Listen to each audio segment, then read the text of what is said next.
During one fateful night, the final battle between the demon emperor, Somnolus, and the 5 heroes took place. With the human leader, Gron, unleashing his power, the curtain finally fell on the Great War. The ruler of the demons fell, but the heroes paid a heavy price and were left in pieces. Holding Sofka in his arms, the great warrior desperately tried to heal her lethal wound. However, it's a cursed injury from Somnolus, and he's already too exhausted to do anything. Gron silenced them all and shouted repeatedly. Despite the anger in his voice, tears of helplessness fell from his face. Wiping it off gently, the Sage of Holy Light says she's content with such an ending. As she fell limp, Paya recalls how they agreed to all return together once they won the battle. Suddenly, Gron turned as the voice of the Emperor rang in their minds. His flesh wrapped around the humans, as his true ability is to absorb anyone who killed him into his own body. The champion of the humans was the biggest victim, and already had half his body taken.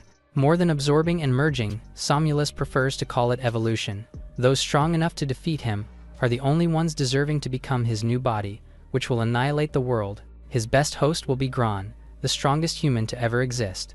Screaming in rejection, Mirovi called to his leader and tore the demon flesh away. Rather than become a tool for massacre, he would prefer to die by his hands. As he looks at his blade, Somnolus tells him to abandon the idea of killing his comrade. He continues to dissuade him, but the warrior had already taken the blade. It was pointed at his dearest friend, about to commit a tragic but unavoidable murder. Mirovi asks why his sword was trembling, and if he can't do it. As he said, Gron was still, and his face was dark. The demon emperor latched onto him, having merged with half of his body already.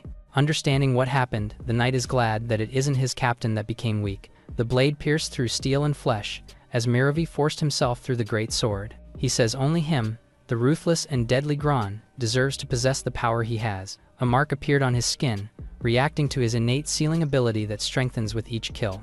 With the power from his brother's sacrifice, his arm is freed from the demon. This time, Paya called to her commander. She and Fuka reached out, telling him not to let Mirovi's death be in vain, and offering themselves to him as well. Understanding what he must do, he grits his teeth and fills his resolve. A couple more marks are burned onto his cheek as his last 2 comrades die. Overflowing with strength and hatred, he tears the demon off his body. However, the lives of 3 people are only enough to free his right hand. To eliminate the Emperor, 1 hand was enough. He moves to cut through his own neck as a last resort, but Somnolus was having none of it. With his patience expended, he uses the man's possessed hand to catch the blade before it hits.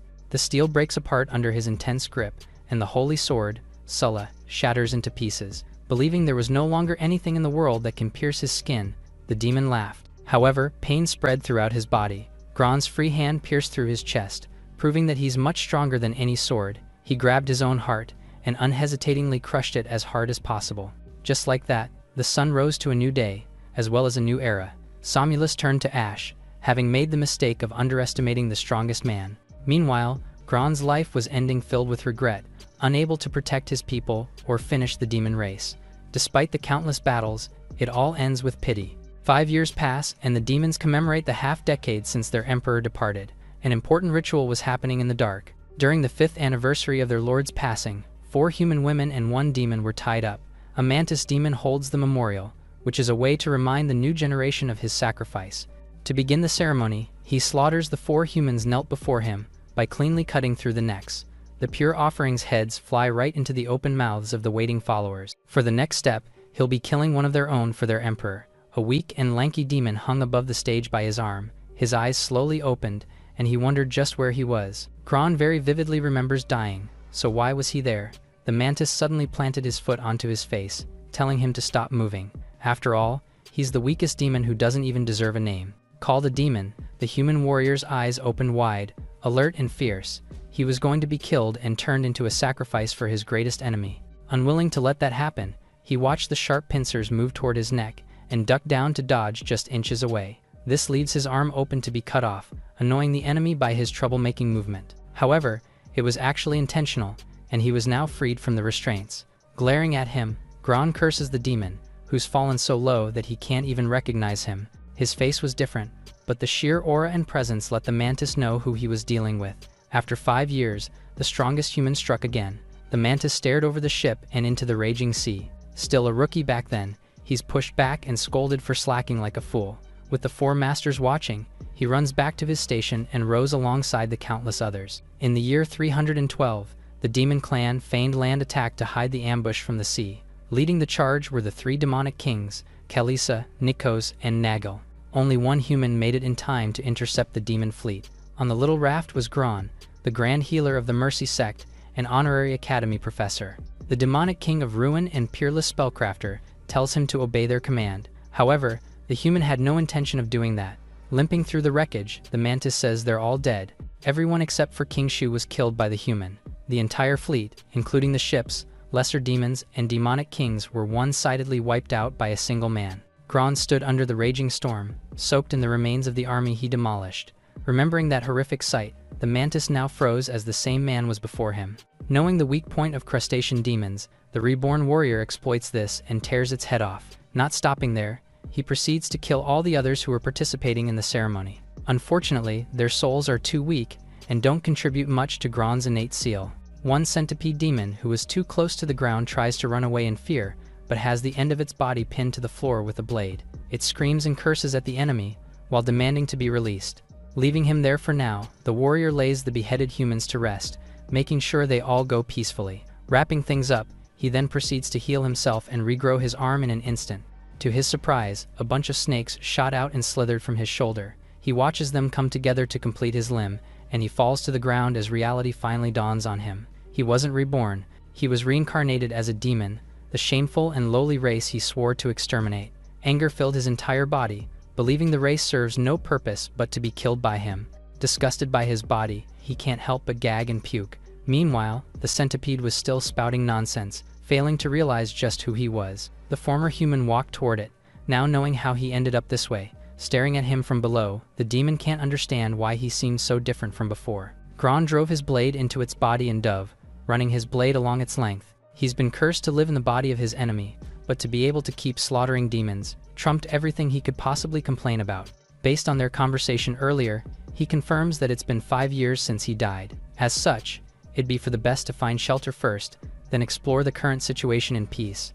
Seeing an enormous skull the size of a mountain, he realizes that he's where he fought a giant before. It seems demons have benefited from it, even building a stronghold inside its bones. On the land of the Round Mountain, a giant skeleton was lit by the city under it.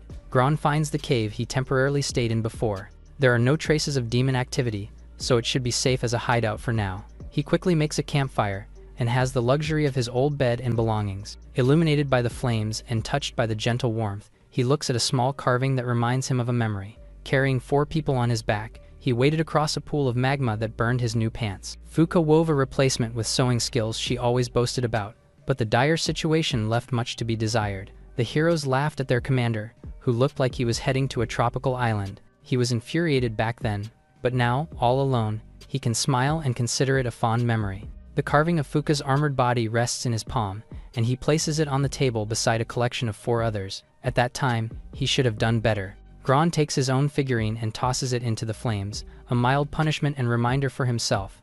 Gron doesn't know how many humans were victimized while he was away, but he can take revenge now. He tries hard to remember the memories of his new body's original owner. There was nothing but pain, as a weak serpent lineage had no place in a world ruled by strength. The old owner was a peasant, and served as a slave who tilled the land on the Round Mountain.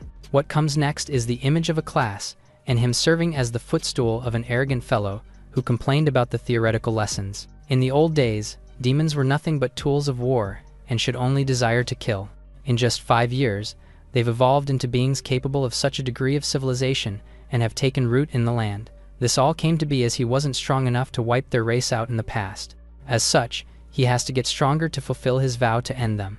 With his new life, he soon arrives at the rookie training camp, and he gathers there along with other newbie demons. The instructor asks the students if they've memorized the map and the situation of the continent. Gron was standing at the back and roughly understood how things were. Demonic King Shu established 5 royal courts and continued the war, which was now in a stalemate. Moving on, the instructor starts to teach everyone about innate seals. They're a diverse set of abilities, and unlike humans, all demons possess this power from birth. However, regardless of one's race, using these skills consume the seal power inside one's body. Seal power is manifested in the form of symbols, and is classified from the weakest first to strongest 6th. The instructor himself was a 2 seal, and is a big step above the 1 seal rookies. Gron was also at the weakest point, and knew little about the serpent lineage's seal ability. The second tier is a turning point, as this is where one can awaken their authority. Students suddenly turned as someone walked from the back of the crowd. He pushes the former human aside. It was Chen, a demon considered a genius for reaching 2 seals so young. Saying he didn't need a slave, he turns to the serpent child and asks who let him in. The instructor silenced them all, as it was finally time to start the practical lesson. In actual combat, seal power and type do not entirely determine the outcome. Information and tactics are also important, so they're told to observe and find the target's weak spot. Elated to have something interesting to do, Chen pushes Gron away. Before them was a creature, believed to have such low intelligence that it attacks its own race. Nonetheless, the roar demon is extremely strong, and has just one weak point for them to find. The former human warrior found it boring. As there was nothing for him to learn, he turned away, regretting that he can't kill them all now. With his current strength, causing a commotion there would only bring him trouble. Without any warning, the roar beast suddenly lunged at the students, and was inches away in an instant. Fortunately, the instructor was able to pull it back with the chain around its neck. To him, it's just a powerful beast that's subject to the holder of its weak point. The roar demon unexpectedly grinned. To the instructor's shock, it speaks and mocks him for being too complacent. After pretending to be a fool for weeks, he's finally completed his mission, and will kill them all. With a mere flick, it breaks the chains off its neck, and, in the blink of an eye, swipes the instructor's body in half. Several students ran for their lives, but a handful also froze by the unexpected turn of events. Unfortunately, those who failed to move are the ones that died next. Chen also does his best to escape, unwilling to be killed or even attempt a confrontation. However, he bumps into Gron's shoulder and falls from the impact. On the ground, he scolds him for standing in the way, but the reincarnator just brushes off the stain he left on his clothes. The roar demon sees them and charges as the unmoving enemies, even plowing through everything that stood in his way. It was the worst-case scenario, so Chen decides to use his trump card. As the beast was close enough, it pounced at Gron's back, but the serpent demon turned to glare at him with murderous eyes. Again, his sheer aura was strong enough to intimidate the enemy. As he didn't even show a trace of fear, it wondered if he somehow knew its true weak point. However, it's impossible, as the only one who knows is the human warrior who killed the rest of its kind. Believing that he must be bluffing through his teeth, the roar demon moved to continue its assault. However, as soon as it opens its maw, Gron coldly but surely warns that it'll die if it takes that step. Based on Gron's stance, the roar demon considers it a challenge to get serious, so it answers by standing up and using its primordial power to sprout wings. Its presence was terrifying for the normal man, but the human warrior who nearly annihilated its kind stood there, unfazed. The demon dashed, but to everyone's surprise, it dashed up and flew away. Killing a bluffing man won't do it any good, but dying to a hidden master was unacceptable. As such, it chooses to leave safely with its mission completed. With all that said and done, Gron's hand extended towards Chen, who refused to be helped by a serf, especially considering the gap between them. Putting the coy attitude away, he stretches to take the hand, but the serpent demon just tore his shirt off as he got closer. He uses it to wipe the dirt off his fingers and throws it on the ground after, earning the demon's anger even more. Meanwhile, the others gave way for him to pass through, wondering how he scared the roar demon away, demanded an explanation. He says it's written in an old book that the beasts can't see what stands still. As the book mentioned was written by Gron, they believe it and use the information to retaliate. They were actually tricked, as roar demons have excellent eyesight. Meanwhile, Chen was still on the ground, enraged by how the serpent child was treating him. A few lackeys check on his condition, but he says he's just on the ground to enjoy sitting. Since they always brag about their techniques, he tells them to follow the rebellious demon. Sly grins spread as they guarantee a satisfactory conclusion to the order. As such, they follow the weak serpent-born to an empty village without witnesses. One demon was releasing mist from its body to cover the area. As it also obstructs their vision, the others move to attack their target.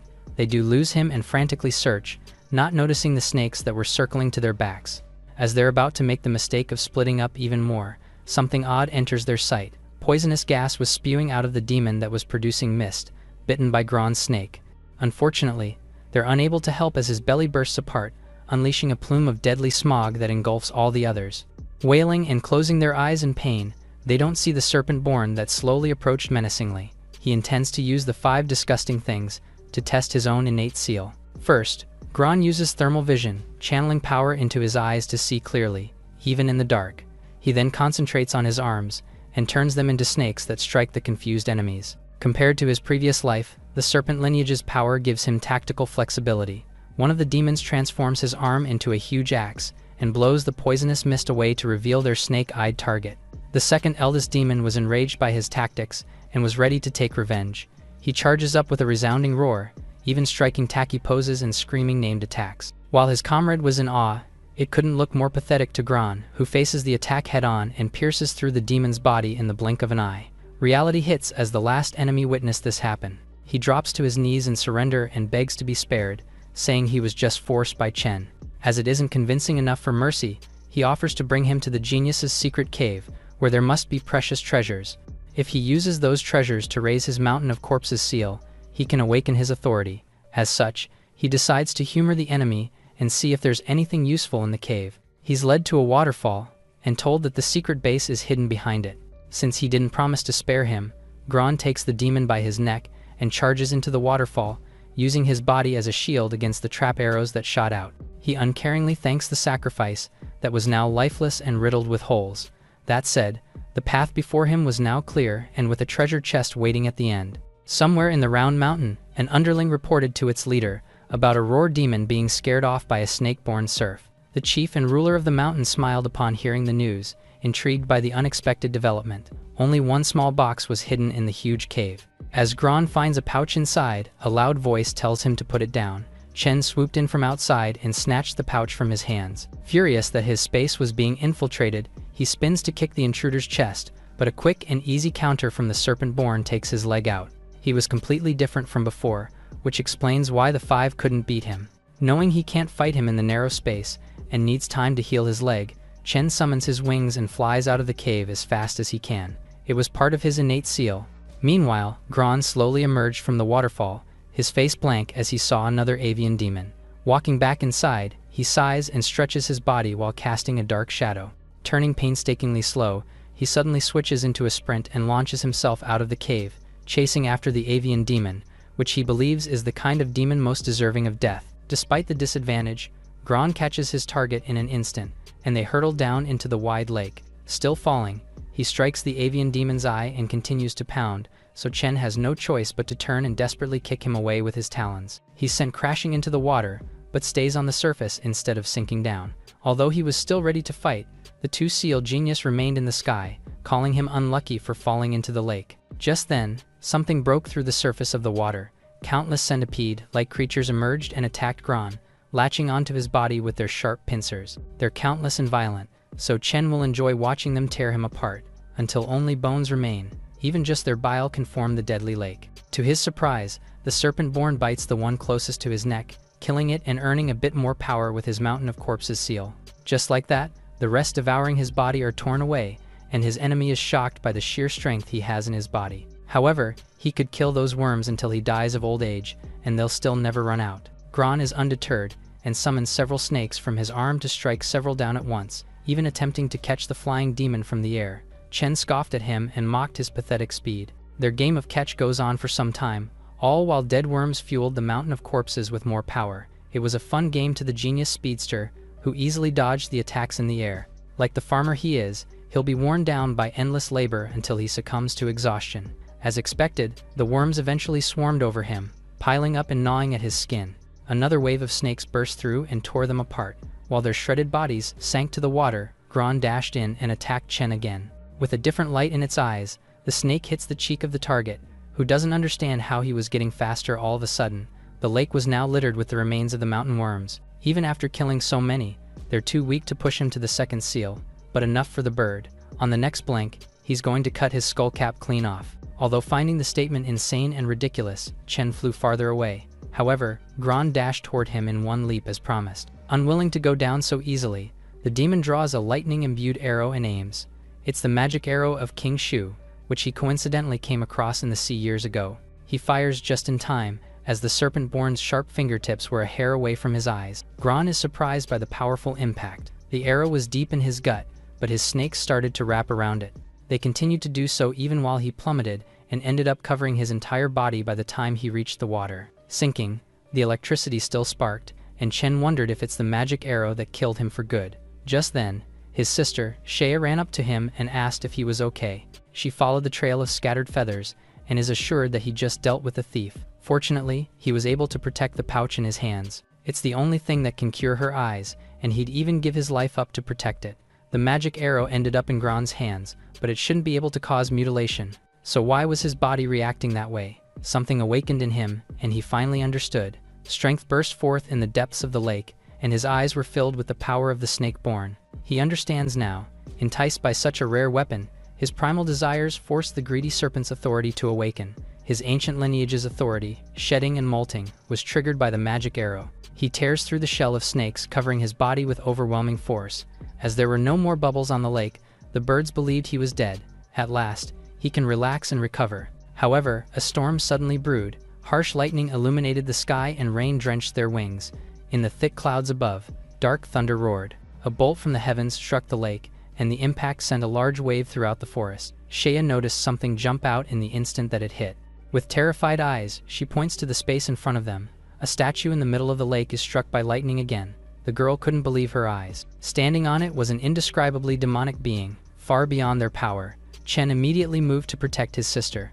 Meanwhile, Gron had donned his ferocious thunder body and was ready to kill. As he admits that it was his fault, the avian demon suddenly charged in to punish the arrogant peasant. Gold and purple lights clashed along with their authority, but the serpent strikes first and tears a wing off. Chen was enraged by the sickening attack and tried to retaliate.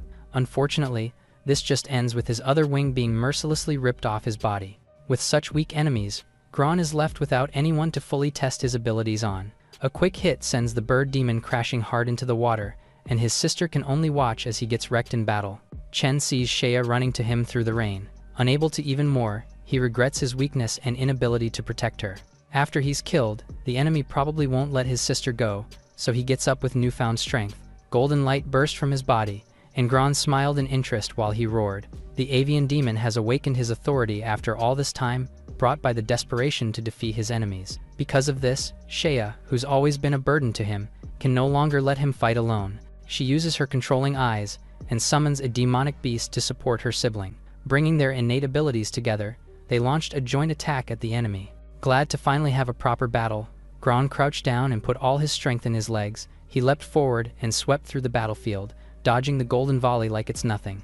Breaking through immediately, he drives his fist into the demon's face and sends him crashing into the water again. The summoned beast appeared from behind to swallow him whole, but he just sent his snakes forward. Like black lightning, it blasted towards the giant creature's mouth, biting and electrocuting its entire body. As it fell, Chen saw his chance and unleashed an enormous and powerful attack, using the worm corpses as cover for what he was doing. Gron meets it head-on and blocks with his bare hand. However, Shea was right there to strengthen and reinforce her brother's ability. He piles onto the attack as well, and the sheer energy in it is enough to drive the serpent-born back. They're sure he won't be able to block, as his seal power was obviously shrinking fast.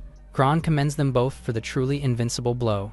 Because they pushed him to his limits, he uses his full power and charges in like a thunderclap, devouring Chen with his lightning snakes. The genius demon dropped back to the shore, where his sister scampers to help him. He tells her to take the pouch and run, but she couldn't just abandon him to die. His hand that was holding his most precious treasure was forced to the ground, stepped on by his merciless enemy. While he begs Gron to give them back, harvested eyeballs rolled out to the water. His sister's eye disease depends on eating the freshly plucked human eyes that'll stop her blindness.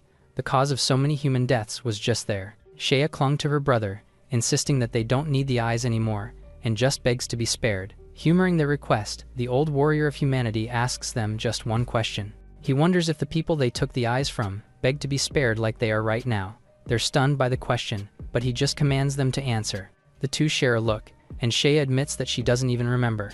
Gron confirms that he was overthinking, and that demons haven't changed fundamentally. Instead of harming people for the sake of violence, they're just doing it for their own interests. Believing it to be the way of nature, they kill humans as if it's their given right in life. The ferocious body of thunder is the greatest gain in this reincarnation so far, but using that form requires an immense amount of seal power, so he has to be careful. Later on, a couple of demons find the corpses of the two siblings and wonder about the cause. Based on the appearance, the two heads were blown up in an instant by a thunder strike. A quick assessment tells the chief that there's an uninvited guest in her territory. As such, she orders that any mysterious death of a genius must be personally inspected by her. Walking through the forest, she sees an odd figure and stops in her tracks. Gron is questioned about his identity and purpose, so he just says that he's farming for the land. She pokes his chest, recognizing him as the slave who supposedly scared the roar demon away, Saying there's a more pressing matter at the moment, she pushes him to the ground and pins him down with her foot. She's been craving fruit pie, so she orders him to come to her with great fruits, unless he wants her to turn him into a delicious dish herself. The chief and her lackeys turned away to leave. The brief contact was enough to tell Gron that she's at the 4th seal level and a defense type. As he can now be considered a speed type, he's good against power types, but lacks the offense to deal with enemies like her. Still hung up on her power, he finds it regrettable, since killing her would contribute greatly to his Mountain of Corpses seal. More than the type advantage, the gap in raw power is vast, and he doesn't know her weakness. With all that said, how was he supposed to suppress the intense urge to kill her? Like a predator stalking its prey, he starts his hunt. Meanwhile, the chief was in her office, rifling through the pages of a book on innate seals. The electricity-based power on it doesn't match the marks on the sibling's body, so she moves on. On the next page is the Mountain of Corpses seal. She spends a long moment just staring at it, as if familiar with the power, and says it definitely isn't that one. Gron must find a way to be strong enough to kill his target with a single surprise blow. A carriage moved through the land, taking care not to be found out by the chief. One assures his friend that the place they're entering is too hidden for her to discover. It was extremely quiet, and all anyone could hear was the sound of nature taking its course. Just then, Gron emerges from the lake, and is glad to find a secret pathway that can raise his level. Venturing deep into the cave, he finds a huge door guarded by a lone demon. He's harshly denied entry, as only those with the black market token are allowed to go in. Of course, he forces his way in nonetheless, and finds a bunch of people inside. He retrieves the token from the guard's burning body. The demons around him were complaining about the test, and how it was easier before human trading was banned. A merchant nearby tries to make a sale by hyping a metal, but the customer calls out his lies. He's never even heard of a blacksmith that can forge using scythe steel. The sales continue around, with vendors selling contraband materials extracted from humans. Apparently, the chief completely outlawed human products and the slave trade 2 years ago. Even Gron found it odd, and wondered if it's all part of her hidden ploy. The demons from earlier loudly announced the arrival of great goods. Human children were lined up, with some lacking eyeballs. Unaware that the legendary warrior was listening, the trader was giddy to make a sale. Gron approached, saying he wants all of the children he has. With a nasty look, the demon says he looks too dirt poor to afford it. He offers the thunder arrow, and the mention of the treasure makes him want a private conversation. The boss orders his men to take the kids outside, while he discusses the terms of the trade. A strong pull on the rope forced the blinded humans forward, and one kid's pouch fell upon tripping. He was urgently pawing the ground to find it, but the slaver was in a rush and dragged his small and injured body across the dirt. The demon scowls, having intended to keep a fat human to enjoy for himself. Meanwhile, the boss and Gron enter another room to have their private conversation. For some reason, not a single voice is heard as soon as the door is shut. The silence passes for a few moments, but the door eventually opens. The slaver was beaten, wounded, and dragged away from the entrance by the serpent demon. He pleaded for his life and clawed at the ground despite the pain, knowing that failing to do so would end up in his death. However, the door closes again. When the light passed through a little while later, Gron is the only one that steps out. Behind him, corpses of the black market participants were strewn across the cold and dark cave. The slaves were still outside, guarded by the only remaining demon. This doesn't last for too long, and his last words are a threat to the humans, before he's torn apart by their old hero. Now, Gron was finally strong enough to at least tie up a few weaklings. The human girl in front of him broke into tears, horrified by the sight of a demon being decapitated in front of her. Standing over her was a demon among demons, a kin slayer. While she's thinking this, he's just glad that his authority wasn't activating at a bad time. It's a rare effect that cannot be controlled by will, and happens based on probability. He finally takes a look at the children in front of him, one terrified out of her wits. Seeing the scene earlier, he hands the boy the pouch he wasn't able to retrieve. As soon as he accepts it with thankful hands, Gron tells everyone to follow him. The girl offers him the rope connecting them, but he just cuts it all off, not a fan of seeing others all tied up. He soon after brings him to his hideout and uses his healing powers. They're in awe of his ability and kindness, not expecting there to be a savior among demons. When they fell victim to the demon siblings, the little boy not only lost his eyes, but also his ability to speak. Asked why he's saving them despite being a demon himself, he says he just wants to. The girl wants a better explanation, but is silenced and told that he's busy healing her kind. Plopping onto his bed, Gron wonders how he's going to send the healed humans away. He was deep in thought and, as such, everyone was as silent as he was. It was so awkward with no one saying a single word. Just then, the little girl, Sulla, gets an idea of how she can break the ice. She calls to everyone and announces that she has a joke. The joke starts off as light and typical as it can get, and she just ends up making a pun at the end. It's a tough crowd, and none of the humans laugh at her attempt, making her feel embarrassed for even trying. A single snort rang out, and it surprisingly came from the stoic demon. As the adults find him odd for enjoying such dad jokes, the child ran to him for understanding her humor. Snake suddenly wrapped around her body, pulling her back and baring its fangs at the crying girl. Similarly, the others were being attacked as well, and they didn't understand why their savior was attacking them all of a sudden. Not even lifting his head, he calls them all naive and foolish. The demon race, no matter what disguise, always hides a venomous heart that can never be trusted. Now, the last lesson they'll learn is the painful consequence of carelessly trusting such an evil race. While everyone fell to the ground, the little girl held the snake back with all her might. Standing over her menacingly, Gron asks if she's unwilling to be poisoned to death. She replies that he doesn't actually want to kill them, and just wants them unconscious. He's surprised and listens further. If he really did, then he wouldn't warn them against trusting demons ever again. Sulla grips the snake tight and says he's one of the good demons, which is why she trusts him. Caught by the sharp kid, he wonders what she wants to do from now on, and rejects the idea of her joining him, on the grounds of not needing useless baggage. Promising not to drag him down, she reveals that she's a swordsmith and finally introduces herself. His eyes open wide upon hearing her name, and asks if she's Alex's granddaughter. The child is surprised that he knows her grandfather. They're old acquaintances, and he wasn't even an adult when he met the blacksmith. Years ago, the grumpy man refused to forge swords for kinslayers and those who kill the innocent. As Gron reeked of the remains of both his kin and civilians, his request for a blade was rejected. The warrior then says that Sister Dia sent him there, as he's the only one who can forge ANSI steel. Alex cuts him off, confirming that he's talking about the sister from the Sect of Mercy. The young man nods to assure him of their relationship, making the blacksmith study his entire being. Since she's a good person he trusts and owes a favor, he decides to repay by granting his request. Gron hands him a statue of the mercy god she gave, saying he wants it as the handguard. The sword he wants won't be forged in mere days, but he's free to check on it any time. Alex then says he needs to head out and find someone who can write a blessing for his granddaughter. Winter came after a long time, and Gron's heavy footsteps marked the thick snow. He's come to pick his sword up, but finds the blacksmith in the wreckage of his workshop. Holding a bundled baby in his hands, he's asked for the weapon he promised. It was standing tall by the door, and he just had to take it. Written on its ricasso was Sulla, the name of the sword and its maker's granddaughter. As for her parents, they're both dead, killed by a pack of demons that stormed the village. They killed everything they saw. This was the second step in Gron's ill-fated relationship with the demon race.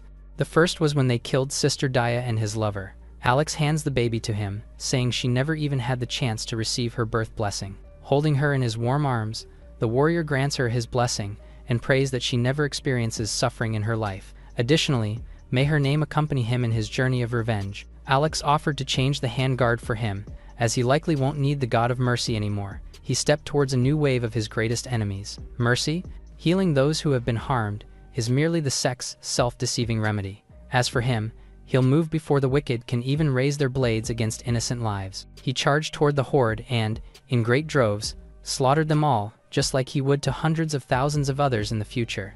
Neither the massacre nor the rage will stop until their corpses pile into mountains and until they are utterly annihilated. That, to him, is mercy. Sulla tells Gron that her grandfather was always telling her stories about him. She then closely scrutinizes his appearance and asks why he looks like a demon now. She also adds that he is much younger than she expected and that he does not look like he is in his 30s at all. He tries to dodge her question by saying that it is a long story and she can just think of it as him taking good care of his skin. He then asks why she is there and wonders if she was brought by demons. She thinks long and hard before answering that it is a long story as well, but she is determined to forge the strongest demon-slaying sword before going home.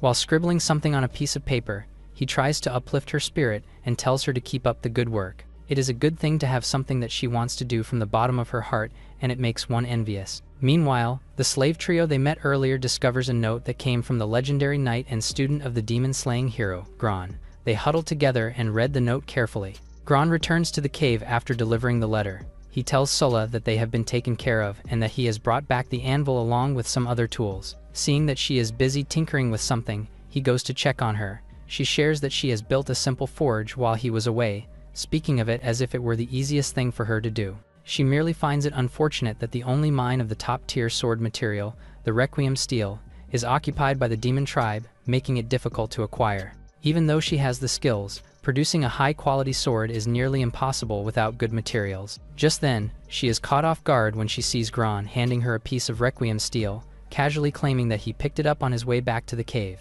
The kid's eyes shine upon seeing the treasure, and she applauds the man for being a master of pilfering. She holds the requiem steel close, thrilled that she is going to forge a wonderful weapon with it. She takes pride in the fact that she is one of the only 3 people in the world who know how to forge requiem steel. Since Gron is aware that she and her grandfather are the 2 people who know that technique, he curiously asks who the 3rd person is. She then answers that the current generation's demon king of conquest, Agricola, is the 3rd one. Gron's face drains of color upon hearing Agricola's name. Sulla is oblivious to the shift in his mood, so she continues her story. She adds that as the strongest demon king in history, he disdains forging swords for other demons, so he only forged 2 swords for his own use. So, thinking about it, there are only 6 requiem weapons in existence, including the 2 swords of the king and the destroyed holy sword, Sura. He did not expect such a threat to exist among the new generation of demons, so he has to speed up the pace of getting stronger. As he exits the cave, the child asks where he is going, and he replies that he should continue his hunt. Meanwhile, in the Yuanshan region where the chief's private hot spring lies, the woman is having her luxurious bath, while she is being updated that there were no survivors at the underground black market and that they were all killed. She finds the wickedness of the demon tribe sickening. With this, she orders her followers to crack down even harder on trade with humans. As for the bodies, she instructs them to hang them in the square for everyone to see the consequences for anyone who goes against her and violates her decree. The follower then asks how they will find the murderer. She dismisses his question and orders him to just do whatever he was told. She also adds that he should inform the mess hall that the food is terrible, and if that happens again, they will face grave consequences as well. She sinks her body deeper into the hot spring and quietly craves some good dessert.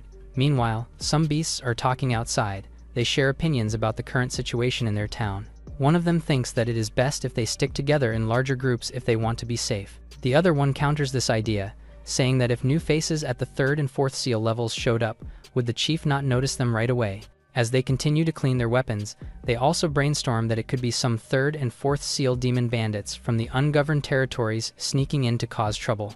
They continue to talk about the 1st seal and how changing it transcends the seal level of seal power control. Gron quietly listens to their talk as they discuss if there is a transcendent seal expert hiding among them. Hearing their discussion, he realizes that the demons have become more vigilant and it is going to take some time to find stragglers to level up on. The beasts gather around another one of their own who is dead. He was about to reach the 3rd seal and they mourn the loss of another genius. In hushed voices, they point out that in the past year or 2, geniuses keep dying for no reason.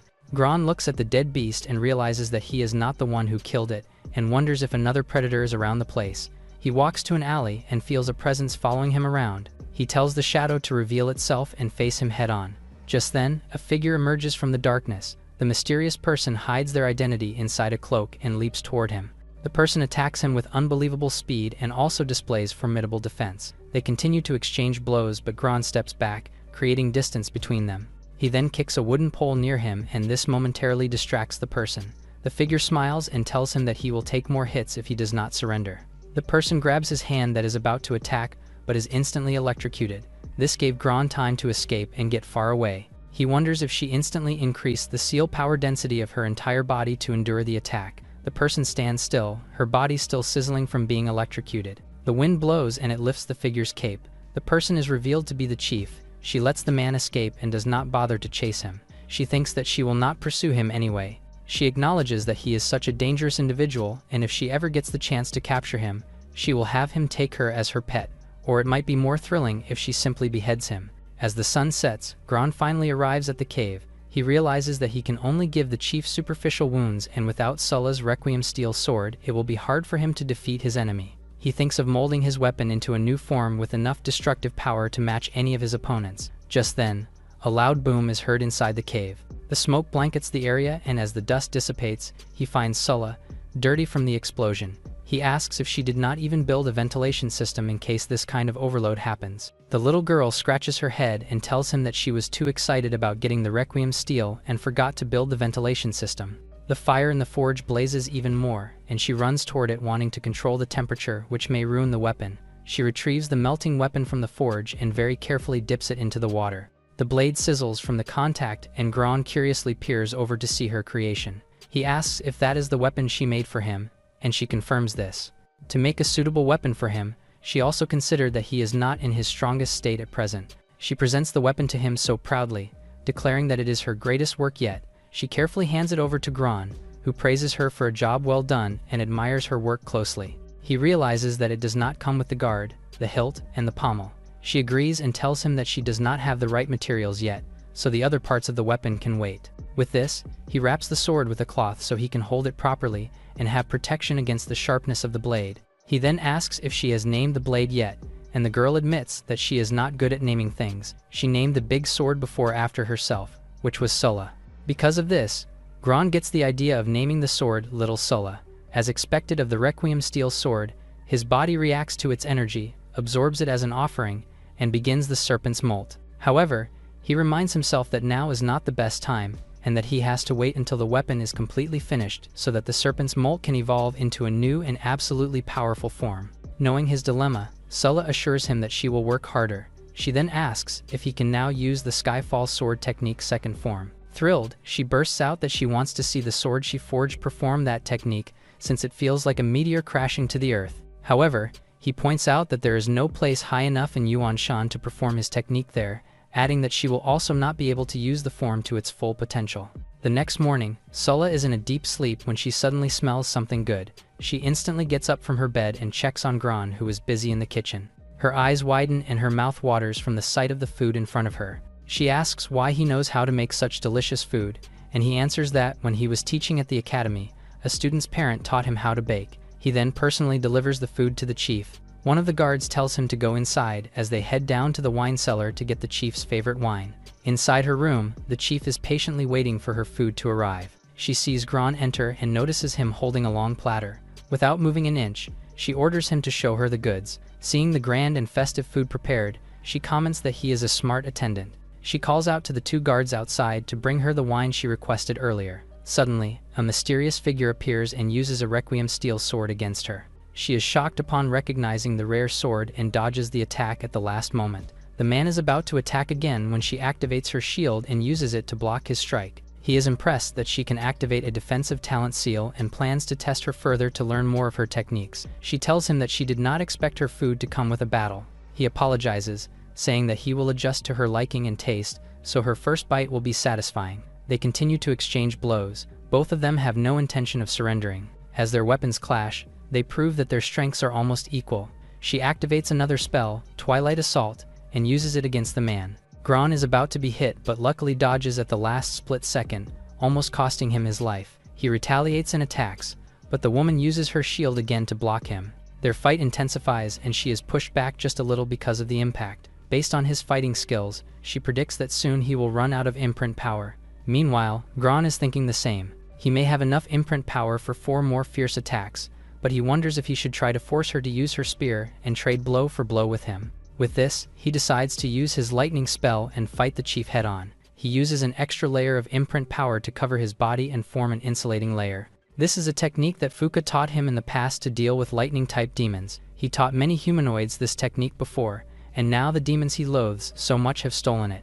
He recalls that Fuka's strength lies in his innate imprint, and now he cannot believe that a thief like the woman in front of him dares to compare herself to him. Sensing his annoyance, the chief asks what he is so worked up about. She adds that getting distracted while trying to kill her is reckless. Frustrated, he uses his serpent attack on her, but she dismisses it as a cheap attack and lets the serpent wrap its body around her. She is not even fazed by the attack and mocks him for being unexpectedly weak. Gritting his teeth in anger, he declares that the warm-up is over and they must begin the real fight.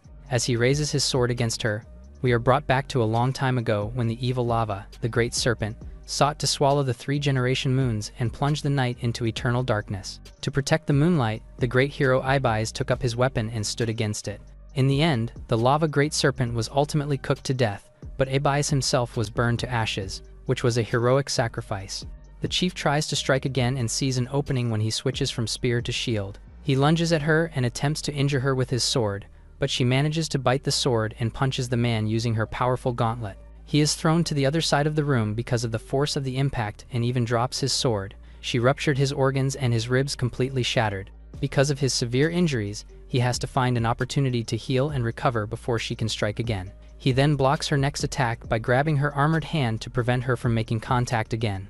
To get out of his grip, she disables her gauntlet and agrees to engage the man in hand-to-hand combat. She is impressed that he is still continuing the fight even though he is enduring those severe internal injuries. She adds that she even knows one other person who could endure such pain, and truthfully, she enjoys fighting him. However, she needs to end their charade now, although it is a pity to waste such a handsome face.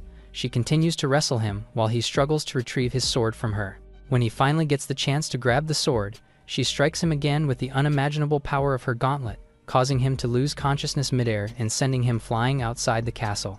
The impact blows him upward without any chance to retaliate. Without his Requiem sword, her punch would have blasted him to pieces. However, with the wounds he received from her, she refuses to believe that he is still alive. To her surprise, Gron immediately recovers from the impact and heals himself while rushing in her direction, holding his sword amidst the debris. He then activates the Skyfall Sword technique, second form, and wields the Phantom Thunder Skyfall Sword technique. The power is overwhelming, and their surroundings sizzle with volts of electricity from his lightning attack. It is so destructive that the castle collapses from the impact of his power. Just in time, the chief manages to block his attack, noting that if she had not been fast enough, his sword might have actually finished her. In her 2 years as a demon, he is the first person to force her to use her hidden technique. After declaring this, the air around them changes. It feels as if doom has arrived in her presence. She casts the innate seal, the undying battle banner, which can redirect and absorb incoming attacks. While transforming herself, she told him to be proud of himself because he is the only one who has made her use that technique after a long time. Upon hearing the name of her hidden technique, he seems confused and shocked. She then moves swiftly to his side, ready to make another attack and take him to hell, when she hears him call her Fuka. She is surprised herself and stops mid-attack. The chief, who is now revealed to be Fuka, inspects Gron's neck and sees his signature number tattoos. She remembers the past when she, as a heavily armored knight, was traveling with Mirovi, Paya, and Sofka to recruit Gron to their journey to slay the Demon Emperor. Paya saw a strange sight of a mountain peak looking perfectly round. The so-called mountain peak rises to reveal red glowing eyes. It rises even more to reveal that the mountain is actually a titanic troll. It looks like its head is in pain as its round shape turns more pointed. Mirovi informs the others that the pointed shape is the result of a sky sword technique. A powerful blade cut rises from the wound on the head. The light from the wound is so powerful that it rises to the heavens. The troll falls unconscious from the injury. Sofka creates a magic barrier to shield her companions from the impact of the fall. So gigantic is the monster that the fall is like a calamity akin to a storm or a volcano erupting. Even the head of the monster looks like a mountain next to Safka's magic barrier. The part sees movement happening within the troll's teeth as they prepare for battle. It turns out to be Gron, lifting the teeth up with one hand so he can get out of the creature's mouth. Gron sees Mirovi and asks him if the other three are the helpers he mentioned in his letter. Mirovi asks him why he has a hostile tone when he knows that they will all be fighting the Demon Emperor together. Gron makes it clear that he has no intention of being friends. As he walks past Mirovi and the others, he tells them that deep connections are a burden in their mission. Fuka, in her bulky armor, blocks Gron's path and tells him that she does not agree with him. Gron has a look of lack of care as he tells her that it does not matter if she agrees or not. He then gets past her and continues to leave. Mirovi asks the others to forgive his rude personality. Fuka tells him that it is fine since she can't see that they will be friends in the future anyway. In the present, Faye, in her demon form, asks with concern if her opponent really is Gron. Gron tells her that he is. Instantly, she clings to him with a tight embrace. Her tears fall on Gron's head. She shares how she never thought she would see a comrade again. Gron looks away from her as he apologizes that they all died because he did not do better in the past. Suddenly, two demons entered the door to check on why the palace was being destroyed. They see the awkward sight of their chief clinging to Gron. They immediately leave. As they walk, they talk about how intense their intimacy must have been. Inside the palace, Gron starts healing Fuka's wounds. Fuka asks him if he has been feeling guilty for what happened all this time. He tells him that she has always been annoyed by his worries that he is responsible for every time something bad happens. Later, Fuka explains that she and her sister Paya have been demons for 2 years now. Gron wonders why she has turned into a female of the demon race. Fuka does not know what he means. He answers that she has always been a female. This shocks Gron. Fuka is annoyed that they have known each other for 3 years in their past life, yet he has thought she was a man all this time. Now, Gron cannot unsee that Fuka was a woman inside her armor all these times. He palms his face, unable to believe that Mirovi was right about how bad he was at judging people all this time. Fuka tells him that her gender was common knowledge among their comrades. Later, they walk together to the cave, while still talking about how he never knew that she was a woman. At the cave, Fuka sees the sleeping Sulla, who Gron explains is Alex's granddaughter. From the barrel near Sulla's bed, Fuka sees small wooden carvings of their old party. She sees that the carving of Gron is missing. She looks at the fireplace and sees that it has been burned. She asks why Gron is doing this to himself, so he replies that it is a reminder that he needs to do better in the future. He promises that he will wipe out evil completely to protect them. Fuka tells him that she will join him on his mission to do so. He takes her hand, forming their pact to do so. On the barrel, the carving of Gron joins the other carvings. They discuss how Fuka has been secretly assassinating the new generation of demon prodigies for the last 2 years. She explains that demons in their region are harder to manage than other demon courts, which is advantageous for her since she has an excuse to kill anyone who is getting too rowdy. She focuses on the concern that she can sense her mind being dragged into her demon boy's instincts. Gron tells her that he senses that his demon body has changed him, too. He explains that his personality has become more gentle and that he has become less creative in destroying his enemies. To Fuka, his answer is cringy. Sulla wakes up and asks who the woman with Gron is. Fuka instantly pinches her cheeks as she finds her so cute. She even raised the child, annoying her. Gron explains that she has reincarnated into a demon like him. Fuka tells everyone to pack their things since they can now hide in her basement. They walk to a hidden tunnel and into a huge stone basement. Gron sees that Fuka has a board with the demon hierarchy written on it. Looking closely, the demon lords and many of their lieutenants are written there. Meanwhile, Sulla is now wearing clothing that Fuka picked up for her and is embarrassed that she looks more like a noble than how she usually looks. Fuka is so proud of her fashion sense and goes on to find accessories from her box of trinkets. She throws many things away from the box in search of her accessory, and one of them holds Gron's interest. He sees that it is a drill-like seashell that he recognizes as the Echo of the Soul Sea. Gron explains that it is an ancient relic that scholars from the Royal Academy tested and found that it is an object for a person to briefly enter another person's soul and even observe their past memories from a spectator's viewpoint. He believes that they can use it to see the moment of their deaths. He wants Fuka to enter his soul and see what really caused their incarnation. Fuka instantly agrees with the plan. Gro says they need to attach the other half to make it work, so Fuka instantly looks away while sweating. She explains that a band of demons from the No Man's Land robbed their supplies and stole the other half. She says she would take it back, but knows she is very bad at tracking. Gron cringes as he sees that she has not improved his concealment and tracking skills after all of these years. She promises to keep practicing, but Gron yells at her to improve now.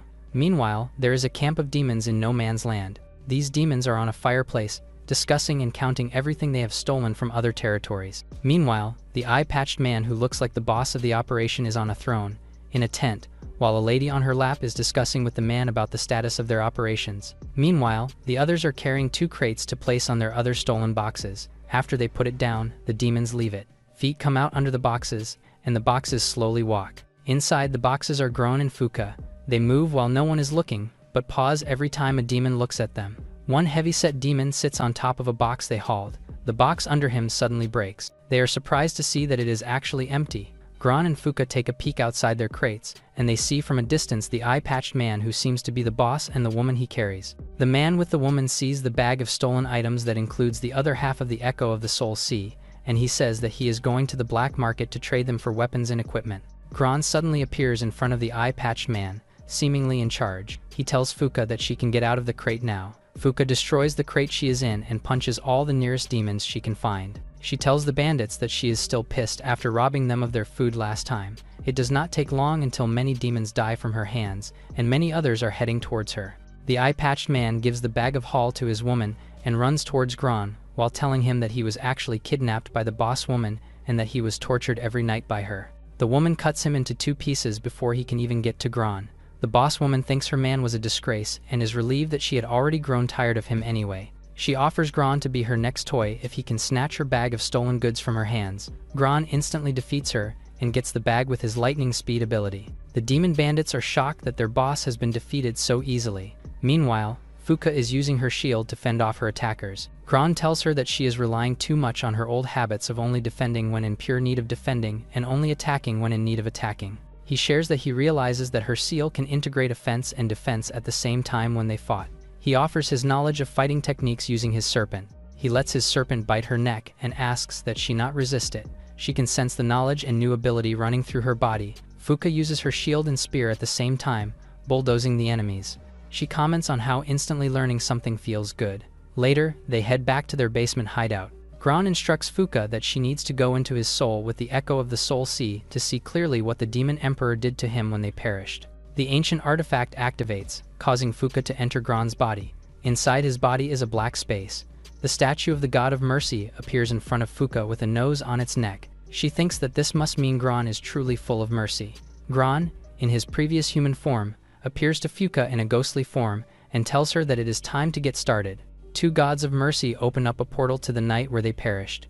Gron tells Fuka to enter it, so she walks into it. There, she sees her armored self perish. She then sees Gron's arm being possessed by the Demon Emperor. The Emperor thinks he is pathetic for being forced to use someone else's authority to survive. He activates the spell of body snatching and explains that he will reincarnate his soul into a new body unique in the demon race. Gron and Fuka see that their souls scatter in multiple directions because of the spell. Fuka's focus then goes to the corpse of Sofka, and she is saddened by her sight. Meanwhile, the Demon Emperor regrets that his spell has not been completed. He accepts that the spell will at least give him a second chance to walk the world again. Fuka is troubled that this means the Demon Emperor has reincarnated, too. The memory breaks like a mirror, sending Fuka into a void. As she falls, she sees countless statues of the God of Mercy in the surroundings. Fuka falls into a land of countless corpses. She hears a voice telling her to follow them and thinks it must be Gron. A silhouette of a person approaching Fuka appears. The real voice of Gron tells her not to listen to the person because it is not him. The silhouette of the person turns into a giant monster formed from a dark, shadowy mist. Its giant teeth get near Fuka, and within its teeth is a void of countless other teeth. The teeth close, but the ghostly form of Gron stops them from fully closing. He tells Fuka to get out of his soul as fast as she can. She comes out of his body right away. She asks Gron what the creature inside his soul is. He says he can explain it later, but that he wants to know about what she has found out about their deaths instead. She explains that the Demon Emperor's authority to assimilate with whoever kills him seems to have been given to him by someone else. Gron remembers that the Emperor can steal and grant authorities to others. Gron stomps on the table, frustrated that the Emperor has so much power. Fuka suggests that they must root the Emperor out before he puts the world into ruins again. They see now that the Demon Emperor Somnolus is still their biggest challenge. Gron then asks Fuka where Sofka is now. She answers that so many things happened in her memory that she did not notice, and then says she is hungry and wants to prepare dinner with Sola. Gron sees what he is doing and tells her there is no need to change the subject. He asks that she tell him the truth. Fuka's eyes are sad. She says she has no idea how to tell him. She remembers the past when their party was camping at night. Mirovi and Paya saw Gron and Sofka together at the fireplace. Fuka approached Mirovi and Paya and told them to leave the two alone since they were having a romantic moment. At the fireplace, Sofka asked Gron where the number over his left eye went. Gron explained that his number marks only appear on his face when he kills someone he did not wish to, but that they disappear once he forgives himself for the kill. She asked if he was glad to see Mirovi after not seeing him for so many years. She also commented on how he and Fuka have already become fast friends and how Paya was the heart of their team, assured that they have no unhappy days. Gron told Sofka that she, too, was special to him. In the present, Fuka tells Gron that she did not see Sofka's soul being scattered like theirs. Gron replies that it is okay. He goes to the board where the Demon Emperor Somnolus is drawn on and grips the drawing until it is destroyed. Meanwhile, at the Hardrock village on the border of the kingdom of Yelivia, there are demons surrounded by burning houses and corpses of humans. The demon with a horse's lower body is running in circles while wearing a rope on his waist with a heavy weight at the end that is getting dragged on the floor as he runs. The horse demon is proud to say that he is doing strength training. It is revealed that the weight being dragged on the floor is an adult man who is holding a little girl in his arms, so he is the one who is getting hurt. He tells his daughter not to worry since her mom will come back and they will be saved. The horse demon continues to run with a smile, hurting the man even more. The little girl cries but suddenly becomes calm and comments about how she regrets seeing humans suffering upon awakening. The father looks at his daughter but is unable to recognize her. The horse demon suddenly stops, as he is unable to carry the weight of the humans any longer. He looks back, trying to figure out what is going on. He sees that the little girl is now pulling the rope to stop his run. She then ties the rope around the father's neck like a noose as she blames herself for waking too late, which causes humanity to suffer. She tightens the rope on her father's neck, making his head split away from his body. With tears of blood coming out of the little girl's eyes, she sincerely apologizes that the man needed to suffer for so long. The Demon Emperor Somnolus has returned. The Demon Emperor, Somnolus, as the little girl, looks at the corpse of her father lying on the ground and mourns him. The demons surround her. She asks why her creations have become so depraved when she wanted them to escape their hard lives, not to bring them pain. She sees that they actually take pleasure in making humans suffer. The demons charge at her. With a wave of her hand, they all turn to dust. The place becomes clear of other demons. Samuel regrets how the 5 years have changed the demons so much and blames Gron for it. She remembers assimilating with him and seeing the creature at the bottom of his heart, which also reveals his inner voice to her. She regrets how she was unable to share her inner voice with him and how, if she did, maybe they could have been friends. Meanwhile, a woman with armor and a sword is charging into where the pack of demons was. She sees that the only one left in the scene is her daughter, who she has yet to know is actually Samuel. She hugs the child in tears and apologizes for not arriving earlier. Somnolus sees again that this human is suffering. She lets the sword of the woman cut her child's face, horrifying the mother. The little girl falls to the floor in front of the woman.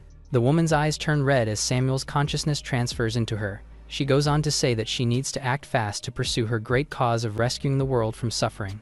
Back at the heroes, Gron and Fuka are discussing how they have no clue how to find the Demon Emperor, nor do they know how to defeat them if they find them. Fuka mentions that a person named Fenling might have some clues for them as the current generation's Silent Death Demon Lord. Gron remembers that they have been allies with Fenling for a long time and knows from Fuka's talent for distinguishing truth from lies that they know that she is a righteous person who did not like associating with the demon race. Gron sees no other option, so he agrees to see Fenling. It troubles him that they need to associate with a demon again for their goal. The shadowy creature inside Gron whispers to him that it is necessary to exterminate evil. Fuka sees that his head is elsewhere. He says not to worry about it since he is only distracted. Later, the trio goes to the forest field. Gron tells the two that they are going to call the Vampire Knight and entrust him to pass the intelligence about the Demon Emperor's reincarnation. Fuka tells him that she only knows of the Vampire Knights through the stories of the knight's cruelty against villains. Gron lets his lifeblood spill on the floor, which makes a giant red archaic circle appear on the ground. 2 hours later, the Vampire Knight has yet to appear, and the trio is getting frustrated. Fuka, herself, wants to sleep already and wants them to wake her up once the vampire arrives. Sulla is skeptical that the vampire will arrive since she thinks that creatures like that are just superstitions. A breeze passes her by, which makes her scared. She looks back and sees that a bat is in the sky. Suddenly, in front of her is a creature with a metallic spear for a face. She gets so scared that she trips as she backs away from it. Looking with clarity, the creature also has a thin and gangly body and is wearing metallic armor with sharp claws and dragonfly-like wings on its back. Gron tells the creature that he did not call him to scare people, and with a dominating presence, he tells the creature to get serious. Fenlin, the Vampire Knight, demands to know who summoned him. He prepares to attack, and he also demands to know how they learned to summon him to begin with. Fuka powers up, but Gron signals her to stand down. Fenlin points his sword at him, insisting he answer him. Gron tells him that he would grade him highly for his linguistic skills, but that he has disappointed him. Fenlin realizes who he is. In the vampire's eyes, he looks like a giant. Fenlin removes his helmet, revealing that he is a white-haired, ordinary-looking man who is glad to see his mentor is alive. Years ago, in an academy, Fenlin was still a teenager, being physically bullied by 3 other students. Mulder, the heir to the Lawrence family, was the ringleader of the bullies, and he was about to put a hot iron on Fenlin's arm. Fenlin begged him not to press it, since he was worried his mother would see the mark. Mulder showed a face of sadness and longing, as he had never experienced love from a parent himself. Despite this, he still gladly pressed the iron on his arm and relished his agony. With a big grin, he also planned to do it on his other hand. A hand grabbed the iron before he could do it. It is revealed to be Gron wearing academic clothing, and he squeezed the iron press until it was misshapen. Gron told the bullies that if they do this next time, he will notify their parents where they should be buried. Mulder told him that an honorary professor like himself should not dare defy him. As a result, Gron hit the 3 bullies with enough force that they got thrown out the window. Gron tried to leave Fenlin without saying a word, so the boy tried to stop him. Even though the campus, Fenlin tried to catch up to him so he would have the chance to thank him. Gron entered a building, and the door closed before Fenlin could get to him. Fenlin then saw that many students were gathered at the window of the building, and they were hyped because the lecture hall inside was packed with thousands of students. Fenlin joined their peeking as the other students explained that the one leading the lecture was a great demon slayer who rarely had time to teach combat studies. Gron was seen inside, teaching all he could to many students hanging on his every word. As the student continued to watch with excitement, Fenlin walked away. Fenlin crossed the garden and was down because there was nothing he could do to thank someone of Gron's caliber. He was suddenly grabbed and entangled by vines. He got hanged on a tree upside down, and it was revealed that it was Mulder and his goons who did it. And Mulder wanted to threaten Fenlin's life so that Gron would come to the Lawrence territory to be tortured. Fenlin bravely told Mulder to forget it. Mulder loved his attitude, as it meant he could play with him some more. He tightened the fines and threatened to crush his bones slowly. Fenlon tried to hold on so that they could never get their hands on the professor. He regretted being too afraid to practice his talent seal, that he was not strong enough now that he needed it. Suddenly, Gron appeared and broke the vines to get to Fenlon. Fenlon told him all about how Mulder and his goons wanted to harm him, only to realize that he could not see the bullies. Gron told him vaguely that they would return soon. It was revealed that they were high up in the sky and were falling as if they had jumped off a high building. They splat to the ground to their deaths. Gron said that their parents would make an effort to shovel them back. He also told Fenlon to come to his class tomorrow, since he saw his talent seal on the registration and saw great potential. Fenlon did not know how he saw potential in him when everybody told him that his ability was too scary. Gron advised him to use how scary it was to his advantage. The boy followed his professor and thanked him for everything he had done. The boy invited the professor to his home for dinner, and Gron agreed. In the present, Fenlon agrees to tell the nations about the Demon Emperor's return and resurrection. Gron replies that he needs to inform two people most of all, for them to be able to stop the Demon Emperor. Fuka explains to Sulla that they are talking about Emperor Hoya and Rain, and that these two are top-tier powerhouses worthy of being called the two great walls of humanity. Hoya is the king of Ania, and Rain is the leader of the Northern Alliance of Ultimate Warrior. Fenlon informs Gron that Rain retired 3 years ago, and that he estimates that it will be difficult for him to communicate with Rain face-to-face. However, he says he will try his best since he knows Gron respects him for being the only one who was able to defeat him in a full frontal fight. Gron asks that Fenlon do the task right away, since every second they delay means the Demon Emperor will get stronger. Fenlon takes back his helmet and powers up his wings as he tells his mentor that he will not fail him. He flies away, giving comfort to the Gron, Fuka, and Sulla that they can focus now on tracking down the Demon Emperor.